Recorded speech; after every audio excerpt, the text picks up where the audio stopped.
When Franklin Delano Roosevelt was selected president, he had the most productive first 100 days in history.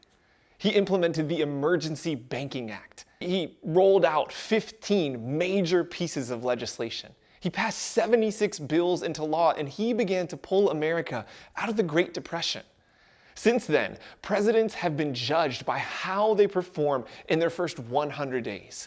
Some accomplish more in their first 100 days than they do in the next 3 to 7 years. So let me ask you this. What if your first 100 days of 2021 could be more spiritually significant than the following 200 days? Or the past 2 years, or the last 20 years? What if it were possible for you to change more lives, to grow more spiritually, to increase your church attendance, to improve your relationships more in the first 100 days of 2021 than ever before? Well, if you're interested in finding out what steps you can take and how to make that happen, then stick around.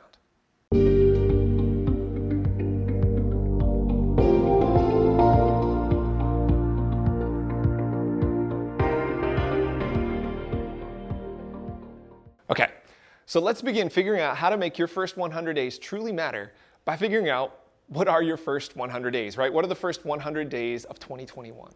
Well, if you go exactly 100 days in, that's April 10th. If you take off one day a week, like let's say Sundays, that takes you to the 27th. If you decide to start when the new president starts and go exactly 100 days, that's April 30th. And if you decide to skip weekends altogether, you have until May 20th. So the truth is, in the end, your first 100 days will take you somewhere into April or May. And here's why I think this practice is so important. Because when we look at Scripture, we see that there are many examples of what I'm going to call a spiritual sprint. Like for 400 years, the Israelites cry out to be freed from slavery. But then in less than 1 year, once Moses comes on the scene, they're finally free. Jesus is alive for 30 years before his ministry even starts, but then all the work he does, everything we have recorded in Scripture, his ministry, death, and resurrection, all of these things that change the world take place only over the course of 3 years. And then just look at Christianity itself. Christianity has been around for 2,000 years, but most of its expansion happened in the first 300 years. Between AD 50 and 350, Christianity went from 120 people to half the world's population. See, God often does amazing things in short bursts of time. And so how do you begin 2021 like that? Well, the first thing is to begin with some questions, right? Like ask yourself, what have you been sitting on all year that you need to get done in the first 100 days of 2021? Like you know you need to do it. You know it's important, but you've just been sitting on it. Maybe it's a project at home or at church. Maybe it's an important goal or a tough conversation. Maybe you need to get help for something that you're struggling with. What do you need to do, right? What are the questions? And then another question to ask is, where have you given up in 2020? And you need to go at it full force in 2021. Maybe you gave up on your health or gave up on regular time with God or a relationship or something else. Where has God been nudging you? Right? Maybe God's been saying something and you've been trying to ignore it. Maybe you haven't even been paying attention, right? Or you've been too busy to really listen. But you know that God's been speaking. God's been nudging you. And these first 100 days are when you really need to act and act big. And then take some time after you've wrestled with these questions and write it down. Right? It doesn't have to be a long list, but put something to paper, because putting something to paper makes it real. Writing it down makes it concrete. You can act on it. It's visual. You can see it. And then after that, after you write it down, narrow it down. I mean, the truth is you can't do everything in 100 days. If you're going to make big impact, you have to make hard decisions.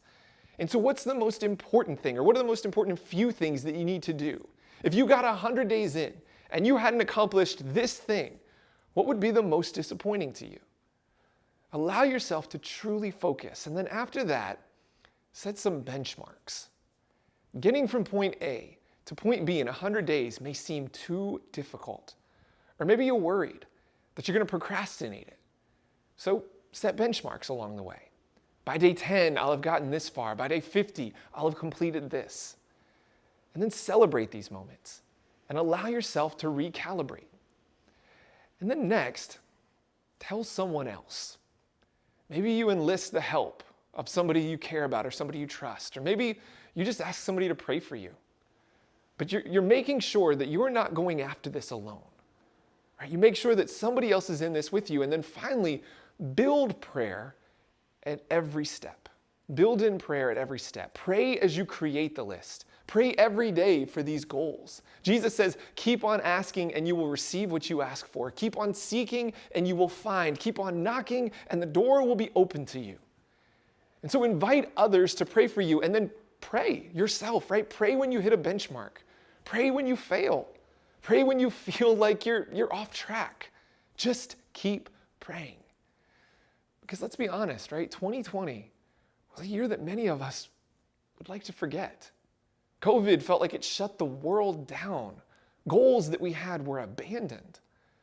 But 2021 is a chance for a new beginning. And your first 100 days can be more significant than ever before.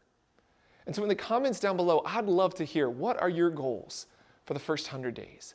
How are you going to make these first 100 days of 2021 truly significant? And then while you're down there, go ahead and take a moment and click that thumbs up to say you like the video, and then click that subscribe button if you haven't done so already. Have a great week. We'll see you next time, and God bless.